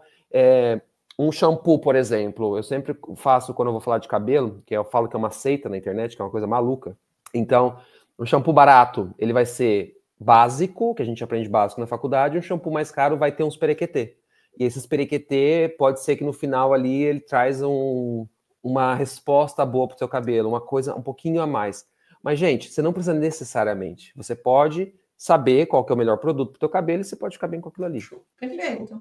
Lu, eu tenho que acabei com as perguntas que vieram, porque a quantidade de coisa de faz mal a gente abateu. Subtoendócrino, alumínio e os trem no protetor solar que diz que faz mal. Você vê, né? Quando o homem controla a pauta, ele vai só naquilo de prevenção, de doença. As mulheres que querem saber sobre o produtinho dali, do ouro, não sei o que, ele vai... Não tô brincando, senão a gente vai segurar muito o Vitor aqui. A gente pode um dia até fazer, se o povo quiser, mandar perguntas. Porque, assim, igual o Vitor falou, assim, o Vitor faz muito conteúdo, a gente até, daqui a pouco ele vai compartilhar as redes sociais dele, assim, para todo mundo seguir. E ele dá muito conteúdo aqui. Hoje mesmo ele falou assim, eu vou fazer um vídeo desse para vocês, então a gente até agradece dele querer depois fazer mais conteúdo aí para o pessoal com dúvidas que o pessoal tem. Mas, geralmente, em podcast, a gente tem a opção, a gente tem a oportunidade de falar mais, né? Ter mais espaço. Então, se vocês quiserem, pessoal, faz uma lista de coisas mais relacionadas, talvez, com skincare, cuidado de envelhecimento, essas coisas assim. A gente traz o Vitor de novo. Trazemos o homem de novo. Vocês podem também dar uma olhada lá no meu... Tem um Linktree no meu Instagram, que tem algumas participações minhas, não só em podcast, mas em alguns canais de YouTube e tal, que eu falo um pouco também, né? Então, assim, lógico que eu vou adorar voltar aqui, mas é só, tipo, realmente... Até porque os públicos sempre são diferentes, gente. Tipo, é importante falar isso. Eu acho que é legal. Essa minha área, ela é uma área que eu acho que ela pode trazer as pessoas para a ciência. É uma área mundana, é uma área que ela tá ali em contato com você o dia inteiro, e eu acho que se a gente coloca as pessoas em contato com a ciência nisso, elas vão começar a se questionar com outras coisas, então, com alimentação, né, com outras coisas. Então, tipo, será que aquela informação de vacina, ela é real?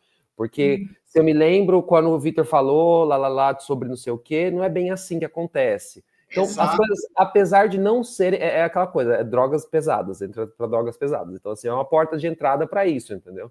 Então, eu acho que é uma forma da gente conseguir colocar as pessoas também dessa forma de pensar, assim, sabe?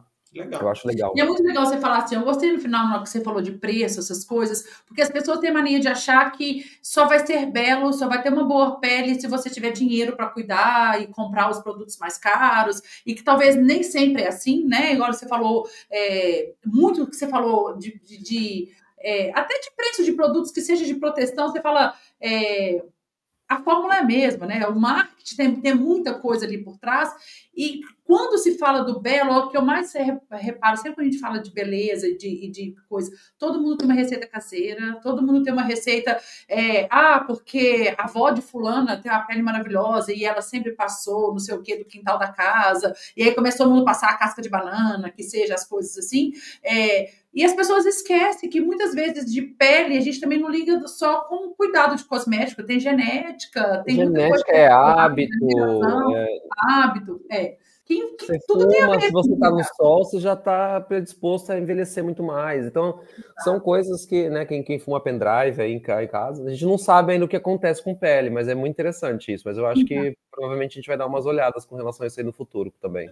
E isso é muito legal saber de quebrar alguns mitos, porque até quando a gente falou da introdução do uso do desodorante, essas coisas assim, muitas vezes o discurso vem do marketing também, de querer te vender um produto diferente, um produto porque vai criar caro. Um problema para resolver outro, entendeu? Tipo, aí você fala assim, cara, mas da onde que você está tirando isso? E eu comecei na internet num barraco. Eu comecei na internet falando para uma marca, olha, não existe isso. Tipo, o que você está falando aqui de protetor solar que causa câncer, não existe.